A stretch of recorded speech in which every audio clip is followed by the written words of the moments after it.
സ്വപ്നത്തിലാണേ ഒന്ന് പുറത്തുനിന്ന് തട്ടി എന്നിട്ട് അച്ഛൻ ഒന്ന് ചിരിച്ചു. പക്ഷേ അപ്പോഴത്തേനും എൻ്റെ സ്വപ്നം കഴിഞ്ഞു, ഞാൻ എണീറ്റു. പക്ഷേ ഈ 23,000 എന്താണെന്ന് എനിക്ക് ഒരു പിടുത്തമില്ല. അതുകൊണ്ട് 2-3 ദിവസം ഞാൻ നടന്നു. ഞാൻ അമ്മയോട് ചോദിച്ചു, അമ്മ എനിക്ക് അച്ഛൻ 23,000 എന്നും പറഞ്ഞൊരു നമ്പർ തന്നിട്ടുണ്ട്, ഇതെന്താണെന്ന് എനിക്കറിയില്ല എന്ന് പറഞ്ഞു.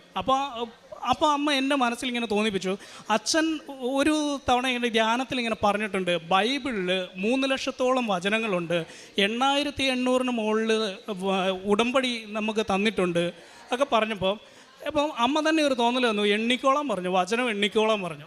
ഞാൻ അന്നേരം ബൈബിളിൽ നിന്ന് 1, 2, 3 എന്ന് പറഞ്ഞ് 23,000 വരെ എണ്ണുക എന്ന് പറഞ്ഞാൽ പോസിബിൾ അല്ല. അപ്പം മൊബൈലിൽ നമ്മുടെ ആപ്ലിക്കേഷൻ ബൈബിളിൻ്റെ ആപ്ലിക്കേഷൻ ഇൻസ്റ്റാൾ ചെയ്തിട്ട് അതുവഴിയും ഒക്കെ ഈ ബുക്കിലുണ്ട് ഞാൻ എണ്ണിയത്.